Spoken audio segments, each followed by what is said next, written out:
네. 자, 336페이지 6번부터 우리가 이제 유형상사의 결산, 수동 결산의 6번째 자료부터 한번 해보도록 하겠습니다. 지난 시간에 5번까지 했어요. 소모품의 정리까지 해봤네요. 자, 6번 보시면은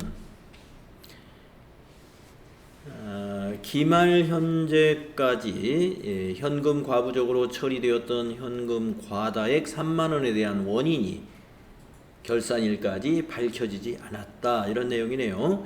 자, 현금 과다액이 결산일까지 밝혀지지 않으면 잡이익으로 잡으면 되겠습니다.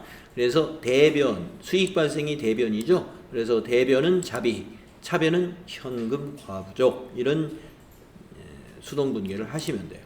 자, 그래서 일반전표 12월 31일 일반전표 12월 31일에 우리가 이제 전표가 하나, 둘, 셋, 넷, 5개 입력되어 있네요. 5개.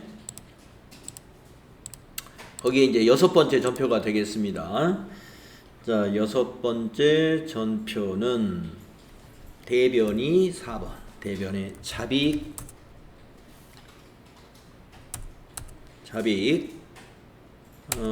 적용은 현금 과부족을 적용은 현금 과부족 정리 대체라고 대체 4만 원이었죠? 3만 원? 3만 원 입력하시고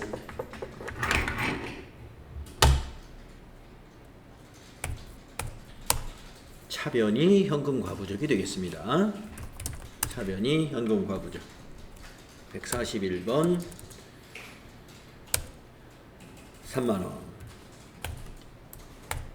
그래서 결산일까지 현금 과다액의 원인이 밝혀지지 않은 부분은 잡이익으로 처리하시면 됩니다. 영업의 수익이에요. 그래서 차변은 현금 과부족을 대체시키는 것입니다. 다음에 7번 가보겠습니다. 장기 차입금의 내역은 다음과 같다.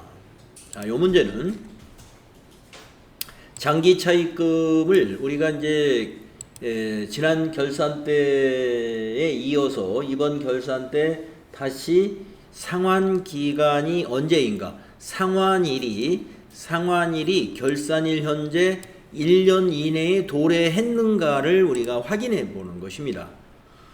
그래서 먼저 자료가 이제 2개가 있으니까 먼저 첫 번째 자료 우리은행 거. 우리은행의 장기 차입금 3천만 원은 비고난에 보시게 되면은 24년 6월 30일 일시상환 예정으로 되어 있어요. 그러면 지금 2023년 12월 31일이 결산일이니까 6개월 후에 상환을 해야 된다, 이 말이죠. 그러면 6개월 후에 상환해야 되는 것은 장기 차입금이 돼서는 안 되죠. 그래서 이거는 우리가 유동성 대체 분계를 해야 한다. 유동성 대체 분계라 하는 것은 유동성 장기 부채라고 하는 유동 부채로 개정 과목을 대체시켜 주는 작업을 말합니다. 유동성 장기 부채라고 그러죠. 대변에 유동성 장기 부채, 차변에는 장기 차입금, 이렇게 해주는 것을 우리가 유동성 대체 분계라고 그래요. 그 다음에 두 번째 경기은행 거 5천만 원을 보시면 비고난에 나와 있습니다. 2025년 6월 30일 일시상환 예정입니다.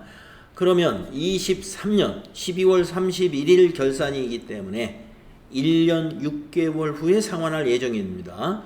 그러면 우리가 아직도 장기 차입금으로 놔둬야 되는 것이죠.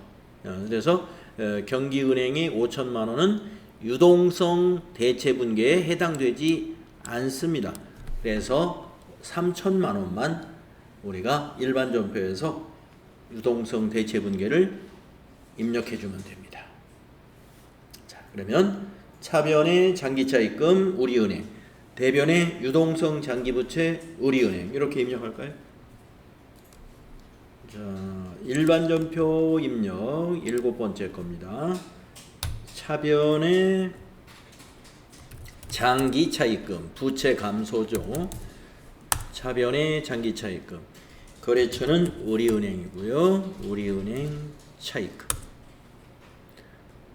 저교회는 장기 차입금의 유동성 대체라고 하는 1번 저교 이용하면 딱 맞습니다. 네, 금액은 3천만 원입니다. 그리고 대변의 유동성 장기부채 264번 유동성 장기부채. 네, 유동성 장기부채이고 거래처는 역시 똑같아요. 98400. 자, 적용은 그대로 두시고 3천만 원. 3천만 원 이렇게 하시면 되겠다. 차변이 장기차입금, 차변의 장기차입금, 대변의 유동성 장기부채. 그래서 비유동부채는 감소하고 차변에서 유동부채는 증가하고 해서 비유동부채에서 3천만 원을 빼가지고 유동부채로 대체시키는 그러한 회계처리라는 것입니다. 이해가 되시죠? 자, 이제 수동결산의 마지막 8번 문제 보도록 하죠. 단기 매매증권의 기말 내역은 다음과 같다. 네, 여러분 이제 결산처리 시험 보시잖아요. 결산처리 시험도 봐야 되는데 결산처리 시험에 바로 요거 단기 매매증권의 평가 요 문제 나옵니다. 자, 여기서도 회사 2개로 냈죠. 예, 결산처리 시험에서도 회사 2개로 시험을 냈어요. 자, 주식수는 1000주 똑같고요. 자, A사 주식은 장부 금액이라는 게 뭐냐면 매입한 금액이라는 거죠. 1200원. 한 주당 1200원에 매입했고요. 그 다음에 그 옆에 있는 기말평가. 이건 뭐냐면 12월 31일 주식시장에서 거래되고 있는 금액. 예, 그걸 우리가 기말평가 금액이라고 그래요. 그러니까 A사 주식은 우리가 한 주당 1200원에 매입을 했었는데 그게 장부 금액이에요. 기말에 1000원에 거래됐다는 것입니다. 그러면 1000원으로 평가를 해줘야 돼요. 그러면 200원 하락입니다. 그러면 200원만 하락하느냐? 곱하기 1000을 해줘야죠. 1000주니까. 그러면 이제 20만 원이라는 거 여러분 아실 거고 20만 원 마이너스 되고 그 다음에 두 번째 거 B회사를 보겠습니다. 장부 금액이 6,000원 매입 단가가 6,000원이라는 얘기예요. 그런데 기말 평가는 5,500원 이것도 하락을 했네요. 한 주당 500원 하락을 했으니까 500원 곱하기 1000주 수량을 1000주로 곱해 보시면 50만 원입니다. 마이너스 50만 원. 두 개를 더해서 한 건으로 회계 처리하시면 됩니다. 한 건으로 회계 처리하시면 돼요. 만약에 시험에서 종목별로 회계 처리하시오 이렇게 문제를 낸 때도 있더라고요. 예, 종목별로 하시오. 그러면 저 20만원, 50만원을 각각 해주면 돼요. 그러니까 분계를 2개로, 전표를 2개로 입력하라는 것이 말하자면 종목별로 회계 처리하라 하는 것이고 아무 말이 없으면 하나로 하면 됩니다. 자, 그래서 2개를 더하면 마이너스 70만 원입니다. 자, 하락을 했으니까 자산이 감소해야죠. 자, 단기 매매증권이 자산이잖아요. 자산의 감소는 대변이니까 대변의 단기 매매증권 자산 감소 70만 원이 되겠고 그러면 차변에 이제 하락한 것은 비용인데요. 이 비용의 개념 과목이 무엇이냐? 여러분 배우셨죠? 이론 때 단기 매매증권 평가 손실 그렇죠? 이렇게 됩니다. 그래서 가격이 올랐으면 단기 매매증권 평가 이익 해서 대변에 갈 것이고 대변에 지금처럼 가격이 떨어졌으면 단기 매매증권 평가 손실 해서 차변에 오는 것입니다. 아마 제가 기억나기는 결산처리 시험 문제 낸 거는 가격이 오른 걸로 낸 것 같아요. 확실하지는 않는데 아마 그럴 겁니다. 그러면 단기 매매증권 평가 손실이 아니라 오른 것은 단기 매매증권 평가 이익입니다. 만약에 두 개를 했더니 하나는 오르고 하나는 이건 플러스고, 만약에 여기서 이건 플러스고 이건 마이너스더라 하면은 플러스 마이너스 더하면 마이너스 30만 원이잖아요. 마이너스 30만 원. 그러면 마이너스 30만 원으로 단기 매매증권 대변에 30만 원, 차변에 단기 매매증권 평가손실 30만 원 이렇게만 해주면 되는 거예요. 자, 그래서 우리는 70만 원 하락한 거 분개해주면 되겠습니다. 자, 8번. 자, 일반전표의 수동결산 8번째 자료입니다. 자, 3번 차변이 단기 매매증권 평가입니다. 평가 손 이렇게 되어 있어요. 코드가 937번이에요. 단기 매매증권 평가 손 이렇게 되어 있습니다. 그리고 거래처는 없어요. 그냥 방향키로 지나가시고, 뭐 적용도 굳이 뭐 쓸 건 없습니다. 그래서 70만 원 입력하시고, 대변에 단기 매매증권 107번이죠. 네, 거래처 넣을 것도 없고요. 적용에 뭐 안 넣어도 됐습니다. 대변에 70만. 그래서 단기 매매증권 평가 손실 차변, 대변에 단기 매매증권 이렇게 해서 단기 매매증권을 평가해 주면 됩니다. 단기 매매증권 평가 손실은 영업의 비용이라고 말씀드렸죠. 대변의 단기 매매증권은 자산의 감소에 해당이 됩니다. 자, 이렇게 해서 우리가 8건의 수동결산을 앞 시간에 이어서 다 마쳤고요. 그 다음에는 자동결산을 해야 되는데요. 자동결산을 6가지를 제시를 했습니다.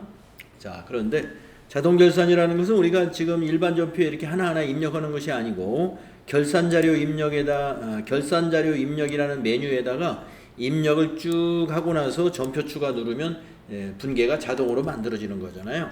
그래서 입력할 준비가 다 되었는지 쭉 한번 체크해 보고 있습니다.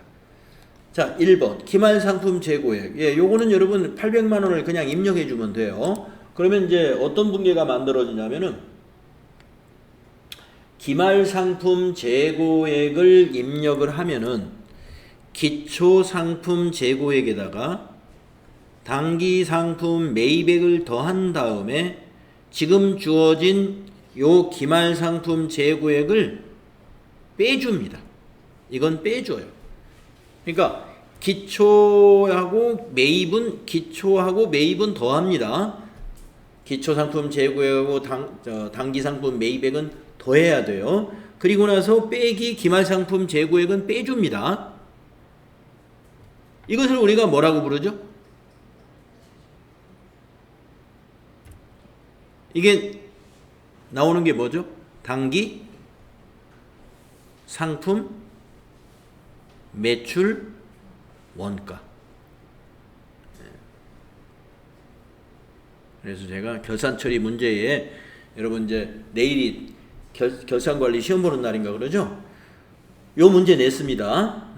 단기상품 매출원가를 계산해가지고 단기상품 매출원가 대체분계를 하시오. 근데 단기상품 매출원가 대체분계는 결산자료 입력의 자동분계 사항이란 말이에요.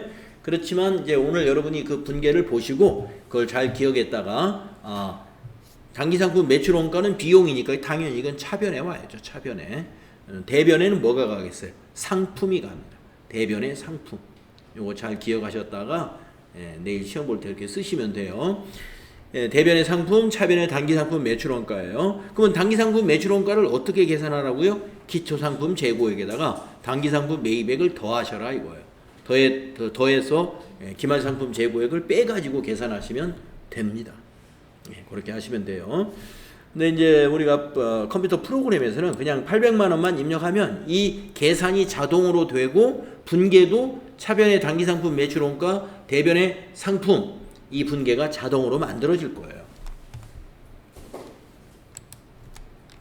자, 그래서 1번은 준비가 다 된 거고요. 2번은 뭐냐? 기말 현재 결산에 반영할 당기 상각비 내역이 다음과 같다. 건물 600만원, 비품은 120만원, 영업권은 150만원을 상각한다. 이것도 금액이 다 세 가지밖에 없으니까 요거 그대로 해당되는 건물란에다 입력하고 비품란에다 입력하고 영업권란에다 입력해주고 전표 추가를 누를 때 이것도 같이 만들어집니다. 차변의 감가상각비, 대변의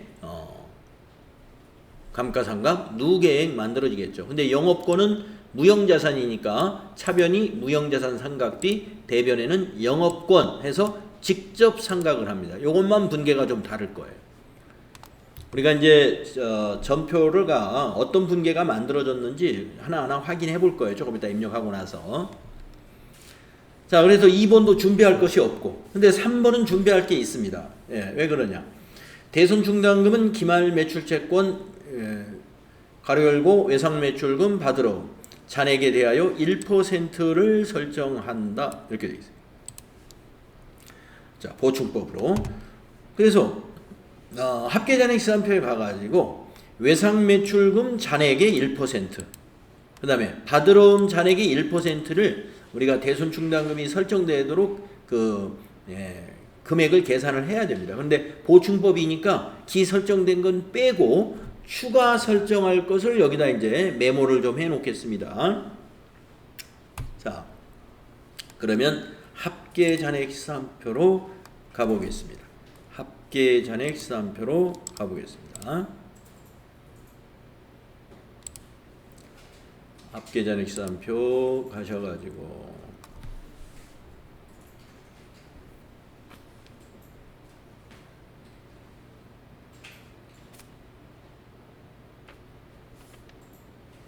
(12월 31일로) 조회해야죠. 12월 31일로 조회하시고 외상매출금부터 확인하겠습니다. 자, 당좌자산에 있는 외상매출금의 현재 12월 31일 현재의 잔액을 보시게 되면 643-176-000 이렇게 나오네요. 맞아요? 빠져가지고 틀려요. 네. 저하고 같은 사람이 있죠? 네. 안 빠지신 분들은 저하고 같을 거예요. 643-176-000. 네. 그러면 이 금액의 1%를 우리가 대손으로 지금 예상하고 있다는 거예요. 그러면 1%를 구하면 여기다가 곱하기 1% 하면 되는 거거든요. 그래서 여러분이 계산기로 구하면 뒤에 동그라미 두 개가 없어지는 거나 마찬가지예요. 그래서 643-176-0이 돼요. 콤마를 찍어보면 643만 1,760원이 됩니다. 643만 1,760원이 돼요. 1%라는 건 뒤에 동그라미 두 개 지우면 그게 1%. 뭐 계산기로 계산하시는 거예요. 자, 대손충당금 잔액이 지금 없죠. 예, 대손충당금 잔액은 없으므로 추가 설정하는 것이 이 금액 전부를 추가해야 돼요. 이 금액 전부를. 그래서 이걸 메모를 해주세요. 거기 외상매출금 밑에다가 6,431,760 메모해 주시고, 그 다음 받으러음을 확인해 보겠습니다. 자, 그 밑에 받으러음이라고 여기 있죠. 받으러음. 예, 받으러음의 잔액을 먼저 봅니다. 자, 여기 잔액이 차변에 있습니다. 1,630만원 있어요. 자, 1,630만원에 또 1% 계산해야 되죠. 그러면 이제 계산기로 1,630만원 곱하기 1% 해보게 되면은 163,000이 나와요. 163,000. 이 금액에서 지금 받으러움의 대손충당금 잔액은 여기 5만원 있습니다. 그래서 보충법이기 때문에 대손충당금, 즉 받으러움의 대손충당금 잔액 말이죠. 이 5만원을 빼줘야 돼요. 5만원입니다. 네. 5만원 맞죠? 5만원. 어떻게 50만원이 있어요? 네. 하여튼 지금 데이터는 여러분이 이제 수업 시간에 쭉 입력한 것이 저하고 다르거나 하면 틀릴 수도 있어요. 여러분 자기 거 숫자로 그냥 하셔도 좋고 상관이 없습니다. 자, 방법을 지금은 여기서는 방법을 정확히 아는 게 중요하니까. 그래서 여기서는 이제 빼야 돼요. 빼기 5만 원을 해줘야 됩니다. 그러면 이제 11만 3천 원이 되죠. 이걸 메모를 해줍니다. 이 11만 3천 원만 추가 설정하면 돼요. 받으러움에다가 11만 3천 원. 그래서 우리가 이제 조금 있다가 결산자료 입력에다가 외상매출금란에 이거, 그 다음에 받으러움의 대손 삼각비란에다 이걸 입력할 거예요. 자, 메모해 주셨죠? 자, 그래서 3번을 준비를 다 끝냈고, 그 다음에 4번을 보시게 되면은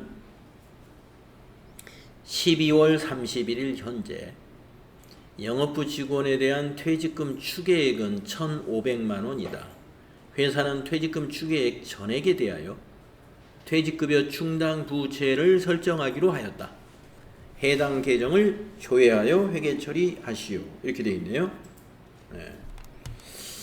자, 퇴직금 추계액이라는 게 뭐냐면은 우리 회사는 지금 영업부만 있는 모양이에요. 우리 회사는 영업부만 있는 모양인데 우리 회사 직원이 모두 12월 31일 날 퇴직을 한다면 우리 회사가 지급해야 될 퇴직금은 얼마냐? 이걸 계산한 것을 우리가 퇴직금 추계액이라고 그래요. 12월 31일 현재의 퇴직금 추계액이 1,500만 원이다. 그러면 우리는 지금 뭐 퇴직을 하겠다는 것은 아니니까 회사 우리는 계속 사업을 해야 되니까 이만큼을 우리가 부채로 인식해야 됩니다. 부채로. 이제 의무가 발생했으므로 자, 회사는 퇴직금 추계액 전액에 대하여 퇴직급여 충당 부채를 설정하기로 한다. 이거예요. 해당 계정을 조회하여 회계 처리하시오. 자, 그럼 왜 조회를 하라고 그러느냐? 1,500만 원을 알려주면서 이것도 보충법이기 때문에 그렇습니다. 아까 우리가 외상매출금과 받으러움의 대손충당금도 보충법으로 했잖아요. 퇴직급여 충당 부채도 기설정된 건 빼고 추가로 설정을 해줘야 돼요. 그래서 아까 열어놓은 합계잔액시산표 다시 가서 보셔가지고 비유동 부채 쪽으로 내려가면은 비유동 부채에 퇴직급여 충당 부채 있는지 찾아보시고 잔액을 확인해 보니까 1,000만 원이 잔액으로 있습니다. 요게 잔액이. 그러면 1,500만 원이 추계액입니다. 퇴직금으로 지급할 의무가 있는 금액이 1,500이에요. 근데 이미 설정된 게 1,000만 원 있어요. 그러면 500만 원만 추가해야 되겠네요. 그래서 여러분은 여기다가 500만 원만 추가할 거다 하고 딱 긋고 500만 원을 입력할 거다. 이게 메모를 해 놓으셔. 500만 원 추가 하면 1,500이 된다. 자, 이렇게 준비를 해놓고 그 다음에 5번으로 가서 5번도 준비사항이 있는지 보겠습니다. 당기 법인세 등 추산액은 160만 원이다. 자, 결산을 해보니까 법인세가 160만 원이 계산이 됐다 이거예요. 현재 법인세 중간 애납세액 및 원천징수 세액이 선납세금 계정에 계상되어 있다.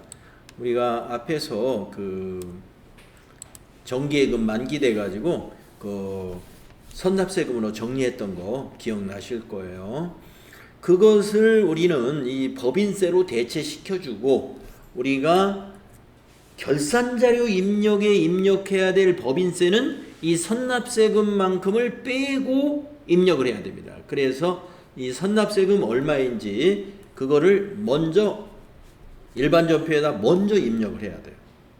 자, 그러면 입력을 하려면은 합계잔액시산표에 가가지고 이 당좌자산 안에 선납세금이 아마 있을 겁니다. 이게 우리가 앞에서 정기예금 만기됐다는 거 기억나는데요. 법인세 중간애납은 없었어요. 없었고 법인세를 정기예금 만기돼 가지고 법인세와 지방법인세를 우리가 납부를 했었습니다. 그게 46,200원이 있어요. 이거를 오늘 수동분계를 통해서 이것을 법인세로 대체시켜야 됩니다. 그래서 법인세 차변, 차변의 법인세 비용 발생, 대변이 선납세금, 그러면 선납세금 46,200원이라는 잔액이 없어지면서 법인세로 비용으로 넘어가게 됩니다. 그걸 먼저 해놓으세요. 이건 메모를 안 해놔도 됩니다. 이것만 입력을 하면 46,200원만 딱 메모했다가 입력해주면 돼요. 자, 그래서 다시 이제 일반전표 다시 가보겠습니다. 일반전표에 이번에는 9번째 전표네요. 9번째 전표. 자, 3번 차변 법인세.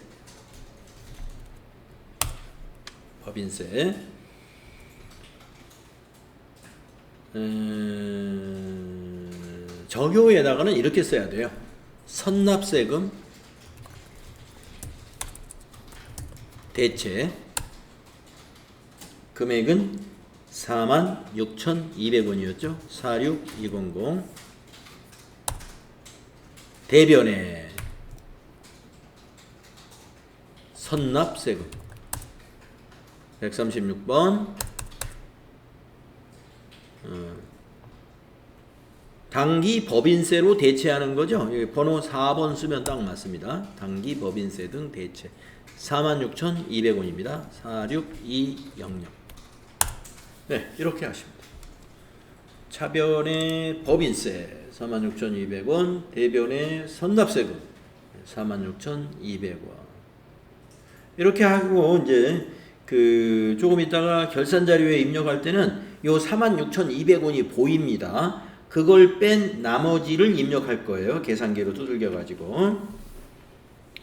그래서 160만 원만큼 결산에 반영되도록 우리가 하게 될 것입니다.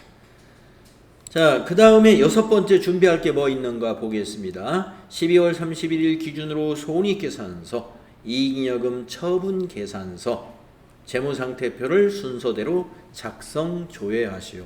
단 이익여금 처분계산서 조회 작성 시 저장된 데이터 불러오기 아니요 선택 전표 추가를 이용하여 손익 대체 분계를 수행할 것.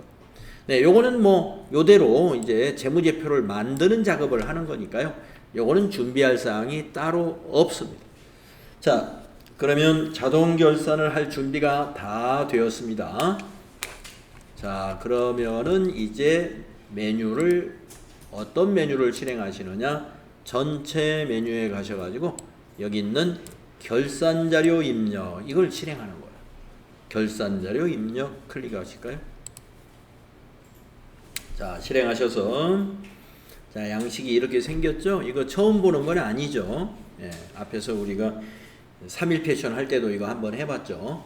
자, 몇 월부터 몇 월까지라고 입력하냐면 1월부터 12월까지라고 입력.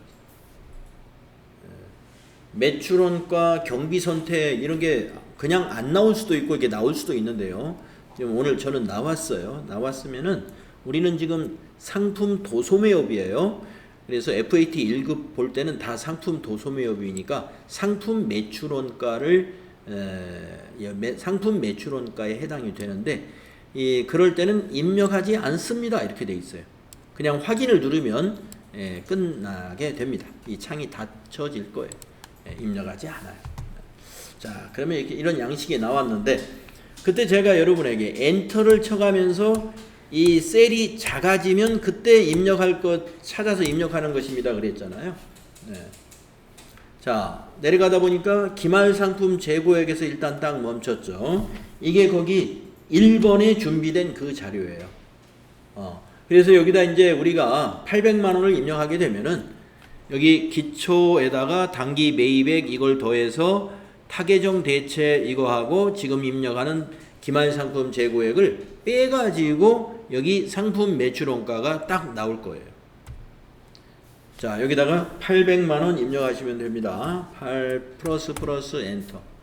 예, 그러면 99, 950, 000 하고 나타납니다.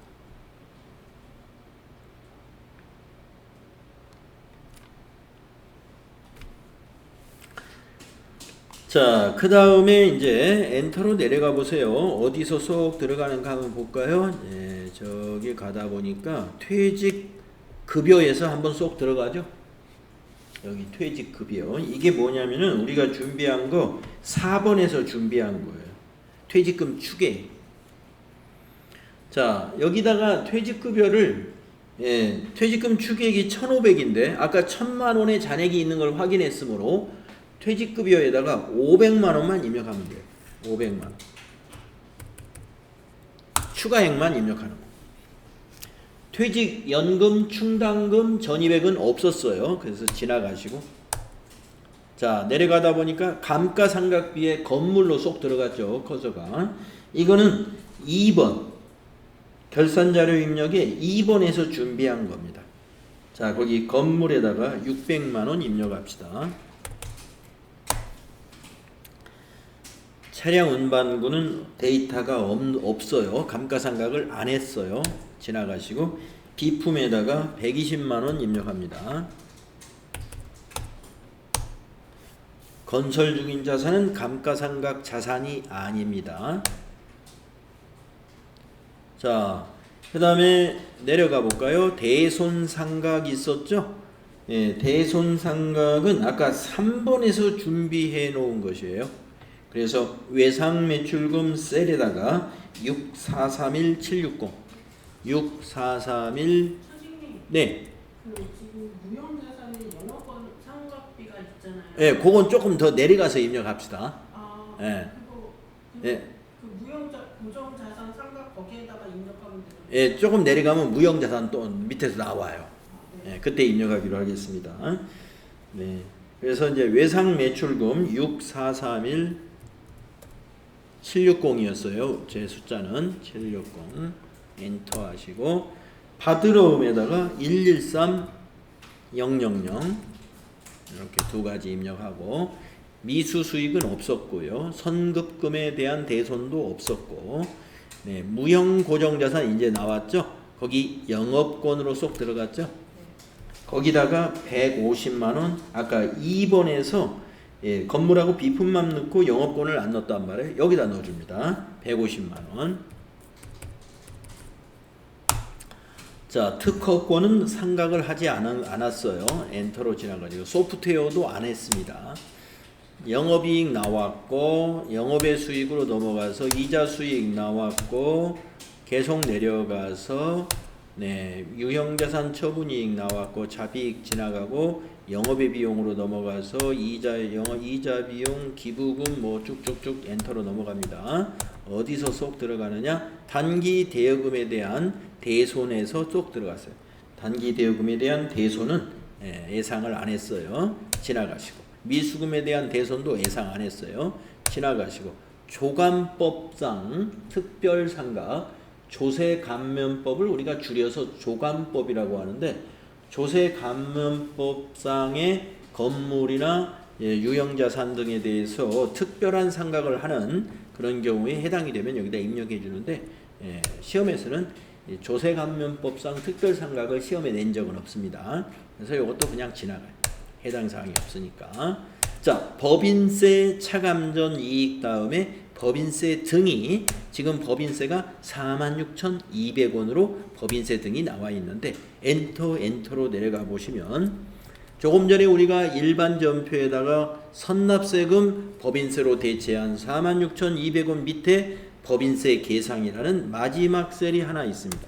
여기다가 우리가 어떤 숫자를 입력해야 되느냐면 여기 법인세가 160만 원이 되도록 만들어줘야 되니까 여기가 160만 원이 되도록 만들어야 되니까 160만 원에서 요 46,200원을 뺀 숫자를 여기다 입력해야 돼요.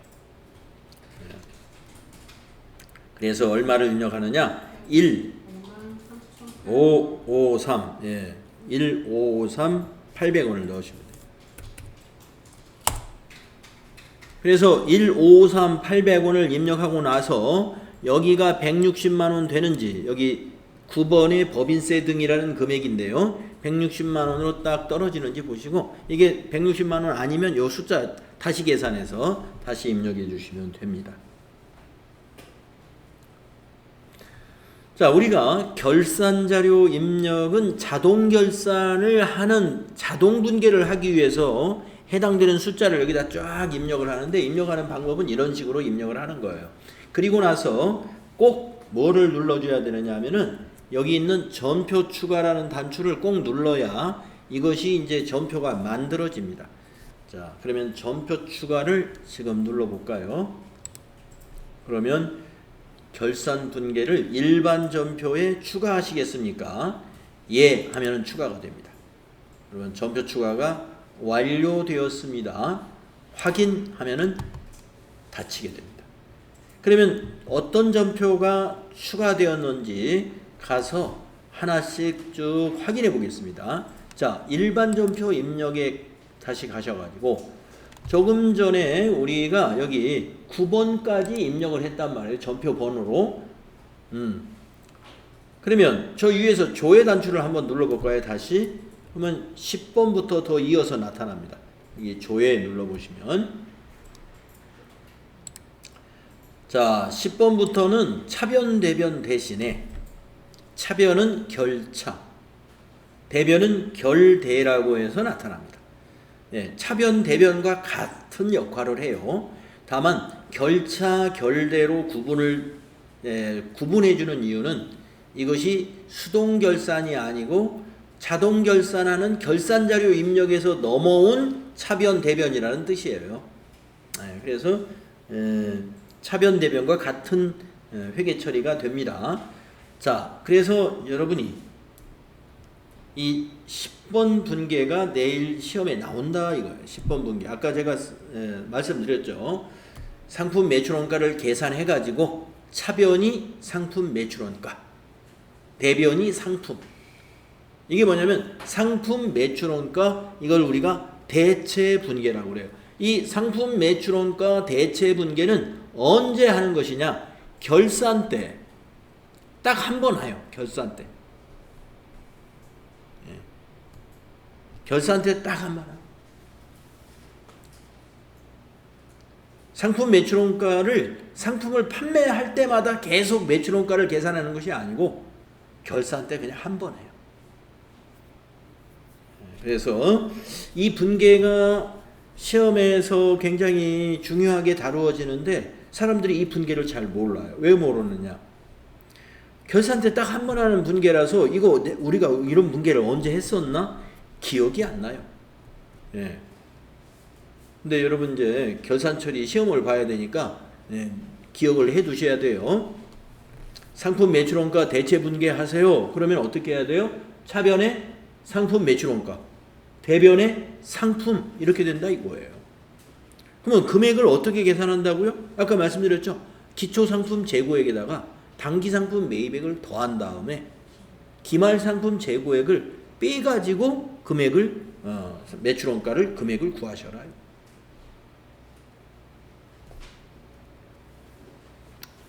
자, 그 다음에 11번째 그 밑에 결차 결대를 보면은요 어떤 분계가 보이냐면 차변이 퇴직급여 500만원, 대변이 퇴직급여 충당부채 500만원. 자, 퇴직급여는 비용이죠. 비용 발생. 대변의 퇴직급여 충당부채는 부채죠. 부채 증가 500만원. 자, 아까 우리가 4번에 그 결산자료 자동결산 문제 4번에서 퇴직금 추계액은 1,500만원이라고 했습니다. 예, 그러나 아까 확인했다시피 1,000만원이 기설정돼 있었어요. 그래서 우리가 합계전액시산표에 가가지고 지금 조회를 누르게 되면은 퇴직급여 충당부채는 지금 다시 재작성되어 가지고 퇴직급여 충당부채로 내려가 보면은 이렇게 조금 전에보다 다르게 1,500만원으로 잔액이 바뀌어져 있습니다. 왜냐하면 방금 우리가 500만원을 추가 설정했기 때문에 1,500으로 이제 맞춰진 거죠. 자, 그래서 퇴직금 추계액 우리가 퇴직금에 대해서 결산 때 어떤 분계를 하는지 잘 보세요. 차변이 퇴직급여 비용 발생, 대변의 퇴직급여 충당 부채를 증가시켜요. 그러기 때문에 퇴직금 지급할 때는 차변의 비용이 안 나와요. 왜 그러느냐? 자, 우리가 2023년 결산 때 우리 회사 퇴직금을 다 계산해 보니까 1,500만 원이 나왔었어요. 1,500만 원. 그래서 이미 결산 시점에 비용 처리를 다 해버렸어요. 그러니까 만약에 이제 2023년 12월 31일 결산이 끝나고 가령 2024년 한 3월 1일 날 홍길 XX라는 사원이 퇴사를 하게 됐어요. 그래서 이 사람 퇴직금이 300만 원이에요. 300만 원. 계산해 보니까. 그러면 이 300만 원을 지급할 때 분계가 어떻게 되느냐? 또 퇴직급여로 처리하면 안 되죠. 작년 결산 때 이미 퇴직급여 처리했으니까 어떻게 해야 돼요? 이제 이 부채를 감소시키는 거예요. 그래서 퇴직금 지급할 때는 차변의 퇴직급여 충당 부채라고 분계하는 거예요. 차변을. 왜 퇴직금을 지급하는데 차변이 퇴직급여 충당 부채냐 하는 사실을 여러분이 요 분계하고 연계해가지고 여러분이 이해를 하셔야 돼요. 퇴직금을 지급하는 날은 차변이 퇴직급여 충당 부채입니다. 그리고 대변은 보통예금이에요. 은행에서 계좌이체 시켜주니까. 네. 자, 그런데 이제 퇴사를 한 사람도 오고 두 사람, 세 사람, 여러 사람을 하게 됐어요. 어떻게? 그래서 우리가 2024년도에 만약에 말입니다. 퇴사를 너무 많이 해가지고 이건 작년 말 기준으로 1,500이라고 생각을 했는데 퇴사가 너무 많아졌어요. 그러면 단기에 근무한 것이 퇴직금이 또 추가가 되고 해가지고 나중에는 모자라겠죠. 모자랄 때는 그때는 퇴직급여 처리예요. 모자란 거는. 그렇죠. 모자라는 것만 퇴직급여 처리하시면 됩니다. 퇴직금 지급할 때 말하는 거예요. 네. 자, 그래서 그렇게 되면 분계가 어떻게 되는 거예요? 만약에 2천만 원이다 그렇게 됐을 때 네. 그렇게 되면 500만 원이 500만 원이 부족하잖아요. 그러면 500만 원은 차변의 퇴직급여. 그리고 이제 차변의 퇴직급여 충당부채 1,500. 그래 하고 대변에는 저 보통예금 2천만 원이죠. 보통예금으로 지급했을 테니까. 그러니까 차변이 두 개가 된다는 거죠. 우리 회사가 지금 퇴직급여 충당부채가 1,500밖에 없는데 한 사람이 퇴직을 했는데 만약에 2천만 원짜리 퇴직금이 있는 사람이 퇴직을 하게 됐다. 퇴직금이. 그러면 차변이 퇴직급여 충당부채 1,500, 모자라는 500만 원은 퇴직급여. 그리고 대변은 보통예금. 이렇게 될 것이다. 자, 그 다음에 12번째 분계를 보시게 되면 어떤 분계인지 여러분이 아실 거예요. 차변이 감가상각비. 비용 발생이 720.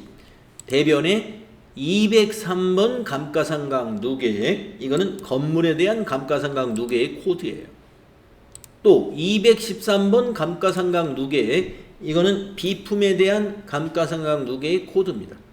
그래서 우리가 조금 전에 결산자료 입력에다가 건물 감가상각비 600만 원, 그 다음에 비품 감가상각비 120만 원을 입력을 했었어요.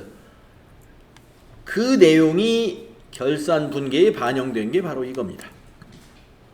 차변의 비용 발생 감가상각비 720만 원, 대변의 감가상각 누계액은 구분해놔야 돼요. 왜냐?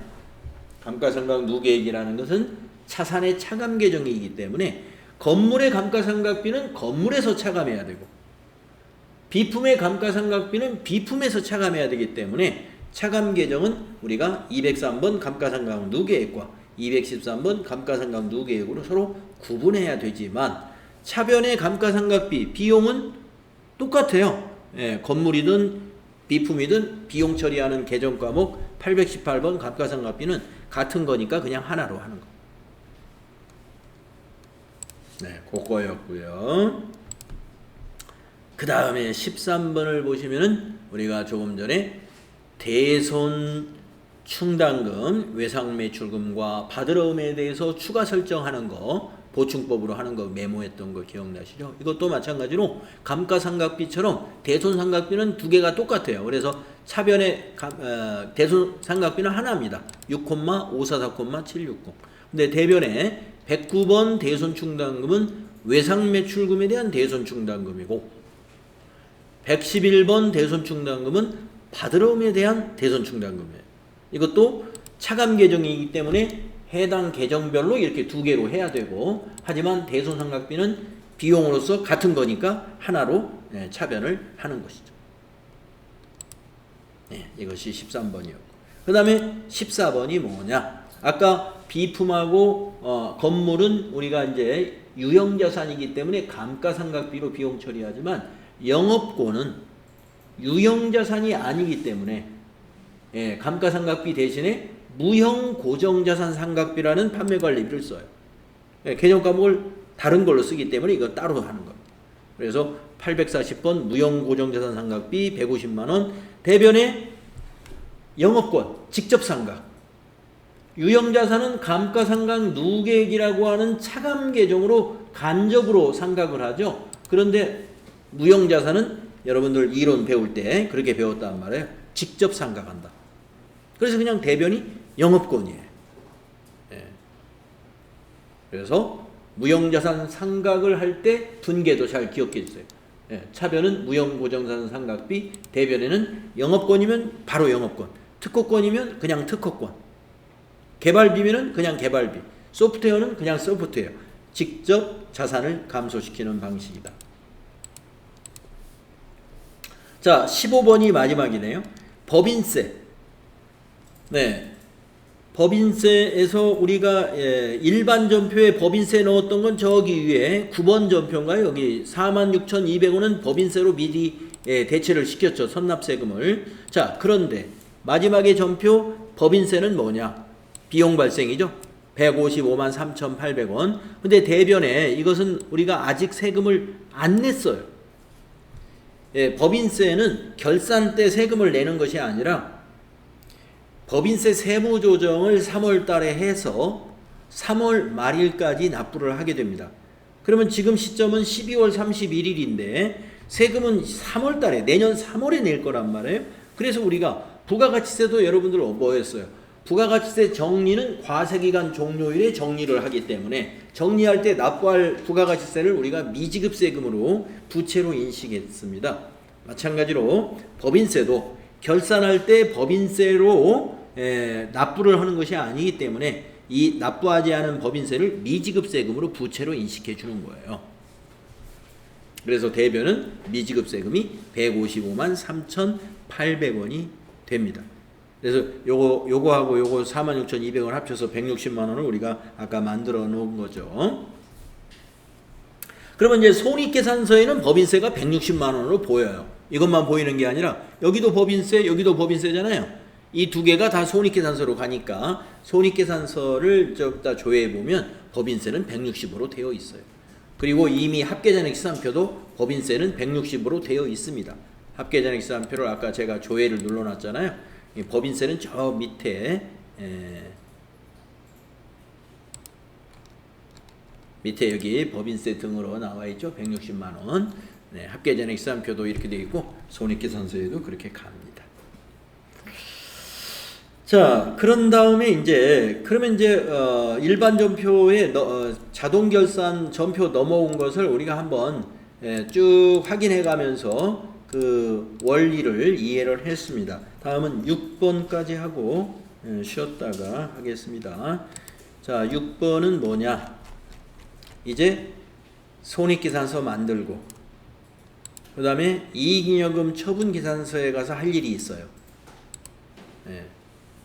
그 다음에 재무상태표 만들고 이렇게 해서 끝내겠습니다. 결산을.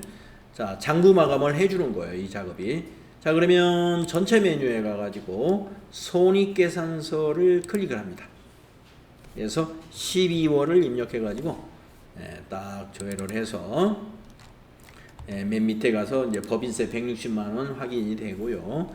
이제 당기 순이익이 얼마 났나 보세요. 올해 영업을 해가지고 1억 1,868만 1,510원을 당기 순이익을 얻었습니다. 작년하고 비슷해요. 자, 요 숫자가 틀릴 수는 있습니다. 저 수업 시간에 전표 입력한 게 저하고 일치하지 않다면 이게 좀 다를 수 있는데 그냥 여러분 자기께 맞는 걸로 하고 넘어가도록 하겠습니다. 자, 에러만 안 나면 됩니다. 이렇게 해서 손익계산서에서는 에러 날 것은 없을 거예요. 손익계산서에서는. 자, 그 다음에 전체 메뉴에 가셔가지고 이번에는 이 이익잉여금 처분계산서 여기에 가서 그 손익 계정을 마감을 해야 됩니다. 자, 이익잉여금 처분계산서 불러오시겠습니까? 나오면은요 아니오를 해주세요. 시험 볼 때도 여러분 아니요. 다시 불러온다는 거예요. 저장된 걸 불러오지 않고 지금 우리 결산 처리했던 분계 그것까지 반영해 가지고 다시 불러낸다. 그리고 여기 당기순이익이 조금 전에 우리가 손익계산서에서 확인했던 그 당기순이익과 일치합니다. 이게 일치하지 않으면 안 돼요. 자, 그리고 이제 여기다가 처분 예정일, 단기의 처분 예정일은 내년도 주주총회 날짜를 입력하는 거고요. 전기의 처분 확정일은 올해 주주총회 날짜를 입력하는 겁니다. 거기 책에서 알려줬습니다. 처분 확정일 단기분은 2024년 2월 26일로 입력하시고 2024-0226 그 다음에 그 옆에 전기분은 2023-0226 이렇게요. 두 개의 날짜를 이렇게 입력하시고 그리고 나서 전표 추가를 눌러야 손익 대체 분계가 만들어집니다. 전표 추가 눌러보세요. 그러면 일반 전표에 5건이 추가되었습니다 라고 나오는데 굉장히 양이 많아요. 건수는 5건이지만 양이 많습니다. 왜 많느냐? 자, 확인 눌러주시고 이 손익 대체 분계라는 게 뭐냐면 비용이 손익 계정의 차변으로 그 다음에 수익은 손익 계정의 대변으로. 근데 비용 계정 과목이 굉장히 많거든요. 매출원가, 그 다음에 또 판매관리비에 뭐 급여, 복리후생비, 여비교통비, 통신비, 접대비 엄청나게 많아요. 그런 것들이 전부 한꺼번에 손익 계정 차변으로 옵니다. 자, 그러면은 한번 일반 전표에 가셔가지고 조회를 또 눌러보세요.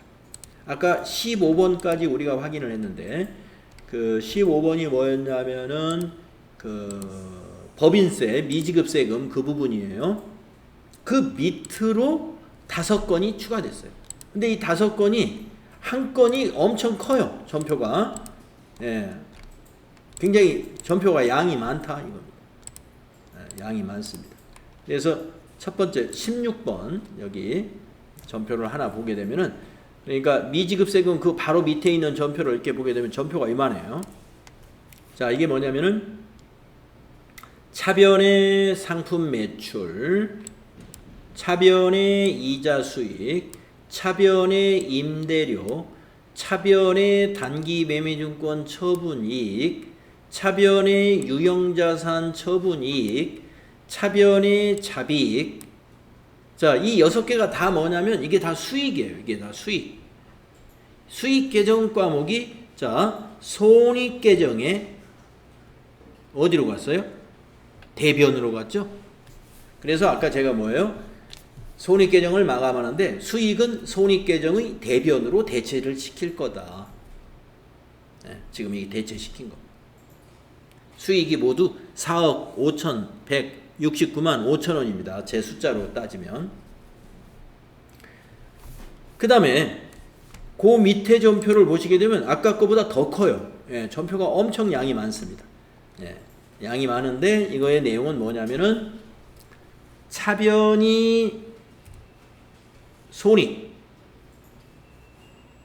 333-013-490 이렇게 나왔네요. 자, 대변을 쭉 보시게 되면 대변이 상품 매출원가, 대변의 급여, 대변의 전부 대변인데 대변이 다 비용이에요. 그러니까 손익계정의 차변에다가 비용을 다 몰아준 겁니다. 다 대체시켰어요. 여기 손익계정의 대체라고 되어 있죠. 그래서 내일 여러분들 결산처리 시험 볼 때 비용을 손익계정으로 대체하는 분계를 하나 써야 될 거예요. 근데 비용이 이렇게 뭐 수십 가지가 나오느냐? 아니, 딱 하나 쓰라고 할 거예요. 만약에 접대비를 써라. 접대비 가지고 손익 대체 분계를 하라. 그러면 여러분 어떻게 해야 돼요? 차변의 손익, 대변의 접대비 하면 된다 이거예요. 비용은 어디로 가요? 손익 계정에 차변으로 가는 거예요. 그러니까 차변이 손익, 대변이 비용. 만약에 제가 복리후생비를 손익 계정에 대체하는 분계를 쓰시오. 이렇게 문제를 냈어요. 그러면 비용이니까 차변이 손익, 차변의 손익, 복리후생비가 만약에 얼마, 그러면 차변의 손익 얼마, 대변의 복리후생비 이렇게 하면 돼요. 아시겠죠? 그래서 우리가 손익이라고 하는 임시 계정을 결산 때 우리가 이용하게 됩니다. 이용하게 되는데 지금 어떻게 이용을 하냐면 수익은 손익의 대변으로, 비용은 손익의 차변으로 일단 하나로 집합시키는 거예요. 그걸 우리가 집합손익이라고 했죠. 그래서 우리 책에서는 이것을 집합시키는 계정이다 해서 집합손익계정이다. 아마 여러분들 이론 강의 들었을 때 그 회계의 순환 과정의 마무리 부분에서 그런 강의가 기억이 나실 거예요. 그래서 여기서는 집합손익이라고는 안 했지만 이게 같은 거예요. 집합손익.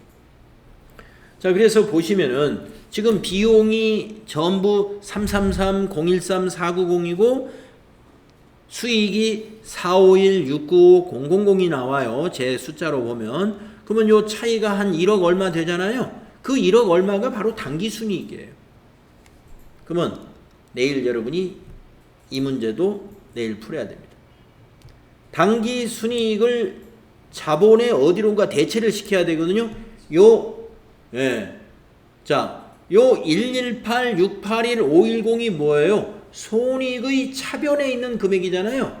손익계정, 집합손익계정 차변에 있는 차액이 이거예요. 차액이. 아까 수익과 비용의 그 차액이 118, 681, 510. 이게 뭐냐면 사실은 이게 당기순이익이에요. 이게 당기순이익. 손익계산서에서는 이거를 당기순이익이라고 하는 거예요. 손익계산서로 가면은 이걸 당기순이익.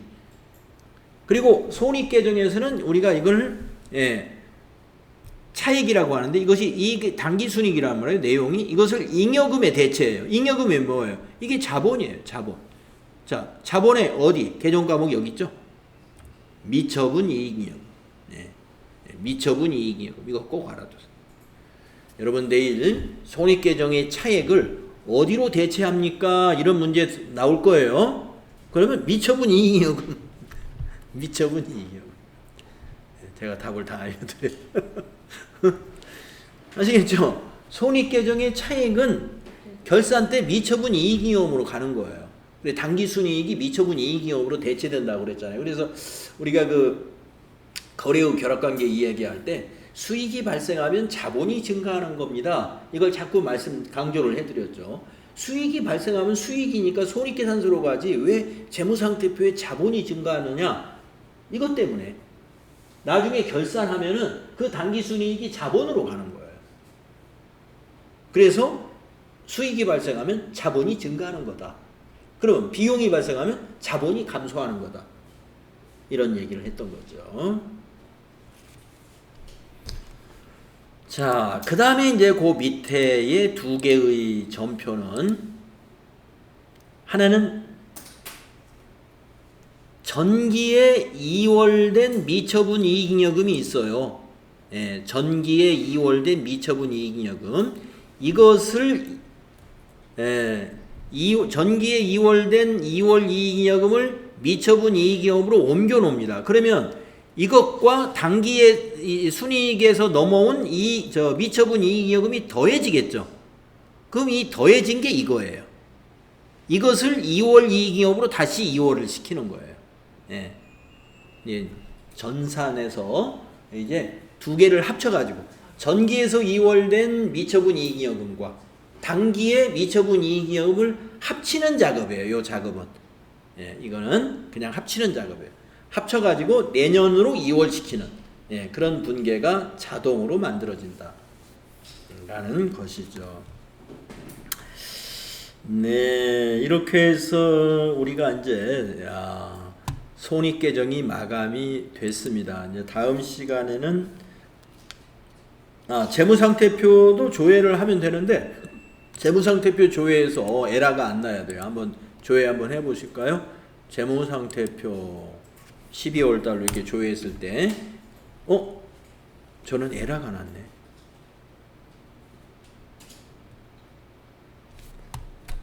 예. 244959. 자, 이게 왜 그럴까요? 1065만 원이 에러가 차이가 난다고 그러는데요. 전기에 미처분 이익금이 115,628.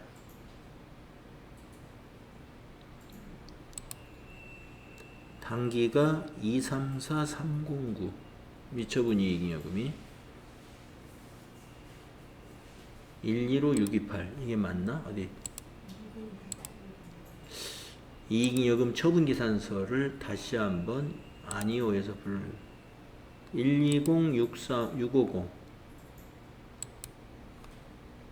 115,628 115,628인데 120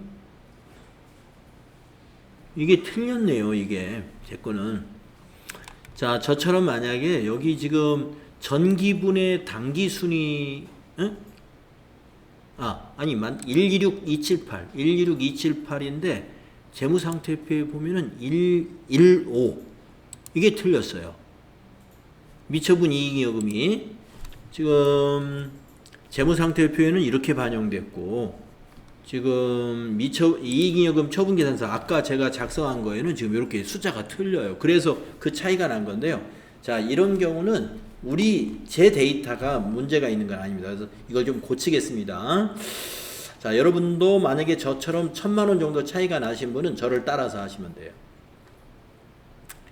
기능모음에 여기 이익잉여금 처분계산서에서 하는 거예요. 기능모음에 가가지고 이익잉여금 처분계산서 초기 2월을 한번 누릅니다. 그러면 여기 바뀌었죠. 115,628,000으로. 그리고 이걸 다 닫아요. 다 닫고 다시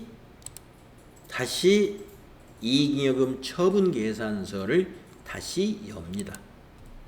불러오시겠습니까? 해서 아니요 하는 건 아까하고 똑같습니다. 아니요. 여기 이제 바뀌었죠. 115로. 그리고 그냥 여기 날짜 다시 입력하시고 2024년 0226 또 2023년 0226 이렇게 두 개의 날짜 입력하시고 전표 추가 다시 누르면은요. 아까 전표 추가됐던 것은 지워지고 이게 전표 추가를 또 누르게 되면 이렇게 안내가 나와요. 이미 일반 전표에 대체 분계가 존재합니다. 기존의 대체 분계를 삭제하고 다시 추가하시겠습니까? 예. 해서 기존 거 지우고 다시 추가를 합니다. 그리고 나서 재무상태표를 다시 한번 조회해서 에러가 없어야 됩니다. 네, 에러 없어요. 원래는 에러가 안 나는 거예요. 근데 지금 요 백데이터에 약간 문제가 있었던 것입니다. 제 거에서는. 여러분도 아마 에러가 났었을 것 같은데 이것 때문에 차이가 나서 그렇습니다. 요 숫자가 미처분 이익잉여금과 여기 전기분 재무상태표 간에 차이가 있어가지고 그랬던.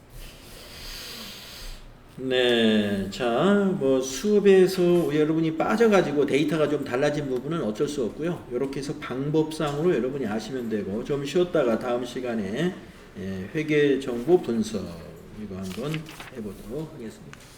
네, 10분간만 쉬었다 할까요? 제시하면